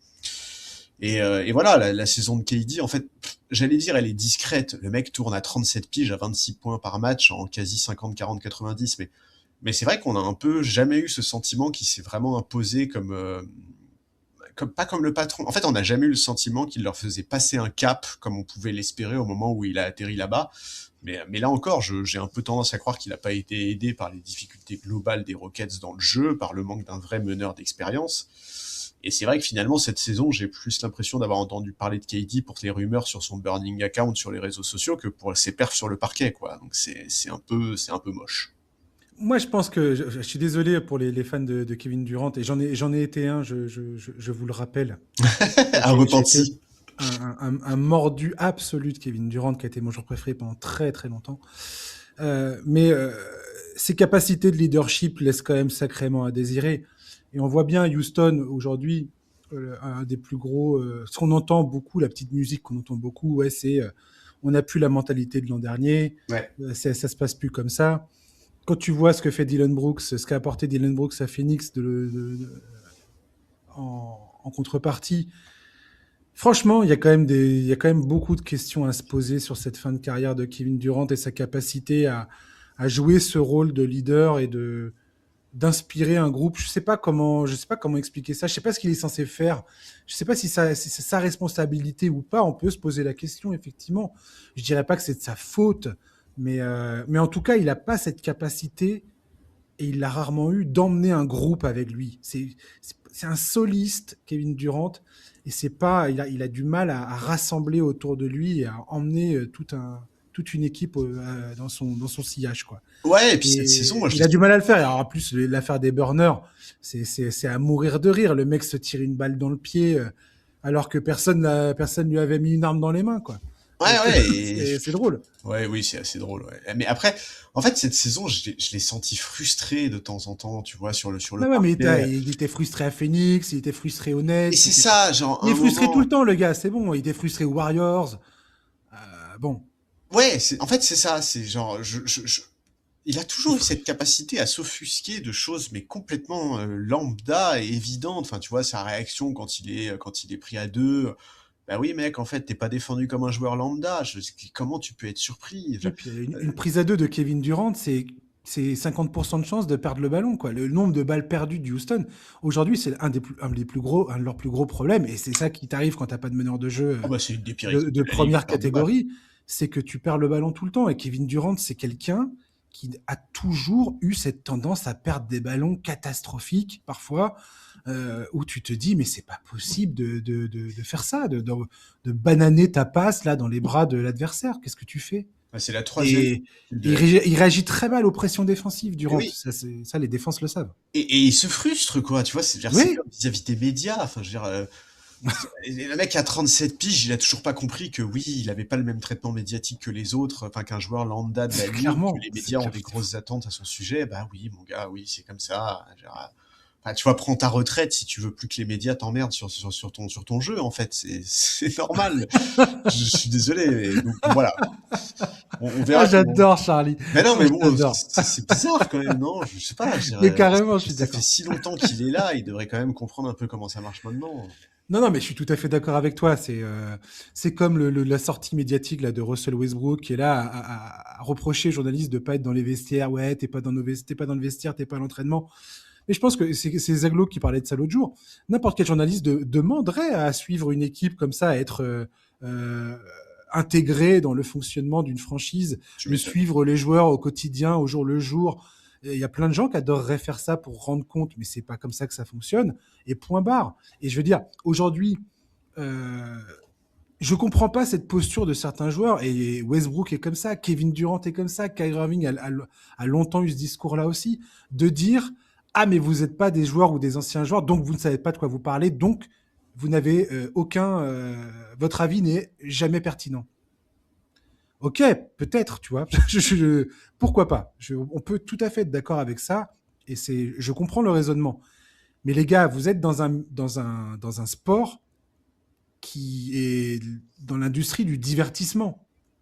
Le divertissement, c'est l'engagement des fans. La pureté du sport, certes, c'est cool, on le respecte, on aime le basket pour ça, mais vous êtes aussi dans ce truc médiatique. C'est ce qui vous permet de décrocher des contrats publicitaires qui fait de vous des multimillionnaires. Donc, bon, il y a un moment, c'est pas cohérent, en fait, leur discours, quoi. Ça m'énerve énormément, ce truc-là. Je ne comprends pas. Ouais, je suis bien d'accord. La 23e saison de LeBron James, Charlie. Oh, oh, oh, attention. Hop, hop, hop. Qu'est-ce que tu veux Alors là, dire, j'ai un là? problème parce que c'est ni joie, ni bonheur, ni déception parce que bah en fait, on est un Ah, c'est un peu. truc manichéen, c'est tout blanc ou tout noir, Charlie, t'es Ah non, obligé bah de ça répondre. sera tout noir, mais je suis pas déçu parce que j'avais pas d'attente, tu vois. Mais c'est clair que voilà, aujourd'hui, mis à part les fans hardcore de LeBron, plus personne ne peut douter du fait que sa présence sur le parquet, du moins en même temps que Doncic et Reeves, nuit à l'équipe. En fait, c'est exactement ce que tu avais dit en début de saison. Il est face à une première dans sa carrière. Il ne maîtrise plus sa situation et en plus, il est plus indispensable dans son équipe, en fait. Et c'est un truc qui était un peu attendu, déjà parce qu'il vieillit, mais aussi et surtout parce que ce trio n'est absolument pas viable. Ils sont pas Ouais. compatibles. Le backcourt Doncic Reeves a besoin de profils spécifiques pour l'entourer, et LeBron n'entre absolument pas dans cette case. Et d'ailleurs, finalement, c'est assez drôle parce que LeBron, il connaît juste que beaucoup de ses coéquipiers ont vécu tout au long de sa carrière. En fait, quand tu construisais l'équipe autour de LeBron, il fallait les profils adaptés. Bah voilà, quand tu construis autour de Doncic et Reeves, c'est pareil, il faut des joueurs compatibles. Et LeBron n'est pas un joueur compatible. Donc bon, on verra comment ça va se passer à son retour. Hein. Je sais que dans la fanbase des Lakers, il y a des adeptes de la méthode Coué qui essayent de s'auto-persuader que il a conscience de la situation, qu'il acceptera de voir son rôle évoluer dans la rotation, de plus jouer avec la seconde unit et tout. Vous rêvez complètement, je pense. Ça n'a aucune chance de se réaliser. Son ego ne tolérera certainement pas ça, à mon avis.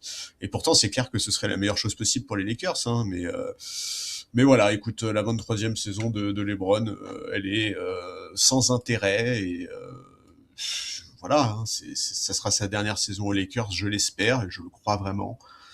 Et je pense que la saison prochaine, on parlera de lui à Cleveland.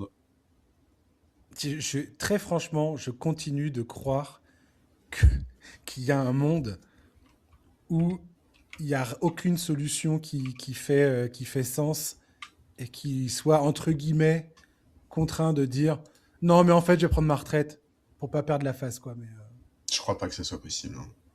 ouais, écoute, on verra bien. On va parler de Steph Curry et les Warriors. Je voulais en parler justement par rapport à cette rumeur insistante qui annonce que les Warriors pourraient être l'équipe la plus à même de recueillir LeBron James. Alors, première chose, joie, bonheur ou déception, les Warriors, je ne fais pas durer le suspense plus longtemps. Déception. Voilà. Et est-ce que tu penses que LeBron James aux Warriors, c'est souhaitable, c'est une bonne chose, et est-ce que tu aimerais voir ça? Bah, je te rappelle qu'il y a quelques mois, je crois, j'ai rêvé de ça. J'ai rêvé que LeBron Oh, finissait sa carrière aux Warriors. Alors, là, la tronche du rêve, hein. c'est clair, tu On fais a des les rêves rêves qu'on bizarres, mérite, Charlie. quoi. Et bah non, je trouve que c'est pas souhaitable. Enfin, c'est pas souhaitable pour Steph, je pense. En fait, je sais pas quoi souhaiter à Steph Curry. Cette dynastie, elle est triste. C'est un truc qu'on a évoqué au moment du mailbag et qu'on avait évoqué plus tôt dans la saison. Alors, en début de saison, on pouvait espérer que sur un alignement des planètes, les Warriors avec Butler et Curry pourraient être une équipe pénible à jouer, que les gens voudraient les éviter à l'Ouest, qui pourraient être un peu ce dark horse, ce poil à gratter. Hmm. Bon, c'est bon, en fait. Non. On est mi-mars, ils sont décrochés du top 6, ils sont à peu près sûrs de jouer le play-in et franchement leur saison elle se déroule dans une indifférence qui est quasiment généralisée. Steph est absent depuis début février, ce qui explique aussi cette indifférence, hein, on va pas se mentir, il reste l'intérêt principal, voire unique même de cette équipe. Bon, franchement, je sais pas quoi leur souhaiter. Je sais pas ce qui va se passer. La situation avec Steve Kerr, est-ce que oui ou non il sera là la saison prochaine? Est-ce que vraiment le principe de Steph et LeBron qui terminent ensemble sous le même maillot, c'est une bonne chose? Et Jimmy Butler et Draymond Green. Oh oui, En c'est fait, vrai, ouais. Oh là là, le en fait, vestiaire. grave, je te raconte Oh, pas. le vestiaire mal Le de crâne. cirque, Ah, mais moi, je suis Steve Kerr, mais je c'est prends ma retraite, hein. Même pas, je prends une le pause, je prends ma soap retraite. opéra, le soap opéra le plus total, quoi. Ouais, Le ouais. machin, ça va être amour, gloire et beauté, quoi. En fait, des fois, je me dis, ah, ça serait marrant, justement pour le côté drama, pour le côté, Ouais, mais je le souhaite pas à Steph, tu bah, vois. les gros médias américains. Stephen A. Smith, je pense qu'il aurait sa chronique Warriors Oh, bah, chaque jour de la semaine, quoi, tu vois. alors Il, lui, il s'arrêterait absolument tous les jamais. polémistes se régaleraient, ouais, je suis d'accord. C'est ça. Mais je pense pas que ça soit une bonne chose. Et surtout que ça irait à l'encontre de ce que je pense être aujourd'hui la nécessité pour moi pour survivre à une saison NBA. C'est à savoir une certaine profondeur de banc. Et tous ces joueurs-là là, qu'on est en train de citer, Draymond, Jimmy Butler, Stephen Curry et LeBron James, ils ont besoin de se retrouver dans un effectif qui a de la profondeur de banc pour justement ne pas avoir à jouer 36, 40 minutes par match Non, mais pour attends. essayer de se hisser péniblement en playoff et d'arriver en un seul morceau, quoi. Mais attends, je suis Et, désolé, et demain, si tous ces joueurs-là sont ensemble, alors d'une, ça veut dire que le sacrifice financier de LeBron James est absolument colossal. Et secondo, ça veut dire que derrière, tu as quasiment la marge de recruter personne autour de toi, quoi. mais Donc, parce que toi, tu crois que c'est si, absurde, en fait, toi, tu crois quelque que si part. LeBron, là, il va aux Warriors, c'est genre en espérant gagner. Ah, mais pour moi, s'il va aux Warriors, c'est genre, je fais ma tournée d'adieu avec mon poteau Steph Curry, et puis c'est juste Ah oui, tu la fête à crois? la saucisse toute la saison. Ah, mais moi, ce que toi, tu me parles de profondeur d'effectif et tout, mais moi, je pense pas que ce soit le cas, hein. Moi, je pense vraiment que s'il y va, c'est juste Alors, une gigantesque tournée d'adieu, quoi. une gigantesque farce. Oui, Alors, aussi. non, mais d'accord, mais d'accord, ça c'est l'avis, excuse-moi, pertinent. Je suis désolé pour ceux qui sont pas du tout d'accord et qui voient ça comme Une un kiff, hérésie. un kiff absolu. Mais voilà, mais je suis persuadé, Charlie, que si ça arrive, ESPN et tout ça vont monter le truc en disant on va avoir des trucs dans tous les sens en disant attention les yeux, Ah, LeBron James, Stephen mais oui. Curry, c'est parti, la dernière tournée, ils vont aller chercher le titre. J'en suis persuadé. Mais oui, mais c'est J'en pour ça suis que c'est la tournée persuadé. d'adieu parfaite. C'est qu'effectivement, ils sont en antenne nationale à quasiment tous leurs matchs, que tous les médias ont les yeux rivés sur eux. Pour un mec comme LeBron, je suis désolé, c'est la tournée d'adieu parfaite. Bon, ce soir, il n'y a que Al Horford, Guy Santos, Podziemski. Il n'y a aucune star, désolé, ils sont tous blessés, là, ils sont pas bien. Ah, il y Ils aura sont pas dans- Bronny, il y aura Seth Curry, il y aura des Il y mecs aura comme ça, t'inquiète. Tu penses que les Lakers Ah, mais vont, on leur donne, on leur donne. vont cut Bronny James une fois que papa est parti ou pas? Ça serait, t'imagines, On peut l'échanger contre Will Richard, tiens, la parfait, pour catastrophe Spencer. absolue. Le truc absolument catastrophique. Bon, je pense qu'on a atteint le niveau où il faut mettre fin. J'avais d'autres quiz, mais j'étais parti à parler de Zion Williamson Eh ben, plaisir. et bah ouais. Parce qu'il est à 50 matchs, le gars, il va peut-être taper les 60. Ça fait longtemps qu'il a pas fait ça. Enfin, ça fait 2 ans. Enfin, 2 saisons. Et c'est Toujours un cool. plaisir de voir Zion enchaîner les matchs. Mm. Toujours un plaisir. Le retour de Dejounte Murray est un peu cool. C'est un peu sympa de voir cette équipe-là. Ouais. Franchement, je croise les doigts pour que ils arrivent enfin à faire quelque chose, peut-être, qui Oui, sait, mais la j'ai saison peur que ce prochaine. soit le piège classique, tu vois. Oui, oui, On oui, va oui, avoir oui. envie d'y croire et hop, il va avoir un Non, nouveau pépin non, physique et non, non. Moi, bon. j'ai fait. Pour moi, Zion Williamson, je l'ai rangé dans mon armoire Porzingis. C'est une grande J'ai armoire. Hein. j'ai une armoire Porzingis où t'as les gars auxquels je crois plus, tu sais. Toi, c'est bon, allez, on attend la retraite. Pendant ce temps-là, on va laisser tout le monde s'exciter autour et de dire que tu vas changer quelque chose à quoi tu vas rien changer du tout. Mais il y a Zion, c'est pas totalement complètement mort. Il a 25 ans. Qui sait? Non, mais j'espère que t'as raison. Un miracle. Oui, non, mais vraiment que t'as raison. je le lui souhaite. Ah ouais, je ne souhaite pas de malheur à ce mais joueur. franchement, je le souhaite même pour la ligue. Je suis désolé, mais Ça aurait été Zion tellement est le fun genre que ce de mec devienne joueur. quelqu'un. Ouais. Ouais, Zion est le genre de joueur qu'on veut voir sur un parquet, en fait. La ligue, elle est plus fun avec Zion Williamson. Je veux dire, toi, on nous parle de la draft, là, Dibatsa, Peterson et Boozer, tout ça. Il faut se souvenir de la draft de Zion et Ja Morant et ainsi de suite. C'était quelque chose. Hein. Ah ouais. On nous a bassiné avec cette classe de draft qui devait révolutionner la ligue. Et nous aussi, on y croyait. Hein. J'ai souvenir. Ah ouais, non, mais j'étais aux premières loges avec ma casquette de fan et mon petit drapeau, mon petit fanion que j'agitais comme un enfant. J'étais ravi. Voilà où on en est aujourd'hui. Je veux dire, il n'y a aucune certitude en NBA. On peut nous vendre. Je veux dire, je pense que j'ai passé l'âge de voir des jeunes comme ça qu'on me présente comme les franchise players qui vont tout changer. Attendons de voir quand même. Oh, le top 10 de cette draft, quand même, il est... Oui, mais... Non, mais il est pas beau, justement. Ouais, parce qu'on reparlera de tous ces mecs-là quand ils se retrouveront en NBA et qui seront face à des mecs qui font 2 fois leur taille et qui sont 2 fois plus développés physiquement. C'est clair. Ouais, on en reparlera à ce moment-là. Franchement, Cam Boozer, tu vois son... Alors, il est très intelligent. On voit des joueurs avec des bons appuis, un très bon sens du jeu s'en sortir. Jokic, par exemple, Şengün. Après, les mecs, c'est des gabarits. Hein, c'est des sacrés morceaux, quand même. Lui, c'est pas un sacré morceau. Donc, on verra bien. Je veux dire, il y a quand même énormément de points d'interrogation envers tous ces mecs-là. Mais bon. Charlie, il est temps de se dire au revoir. À contre-cœur, c'était très, très amusant. Tout à fait. Ce petit quiz, on remettra ça à l'ordre du jour un jour. Pas de problème, avec plaisir. Voilà, et puis on se dit à la semaine prochaine. Chers auditeurs, merci de nous avoir écoutés. Merci de votre fidélité. C'est toujours un plaisir d'échanger et de partager cette passion commune avec vous. On se retrouve la semaine prochaine. D'ici là, je vous souhaite de passer une excellente journée et un très très bon week-end.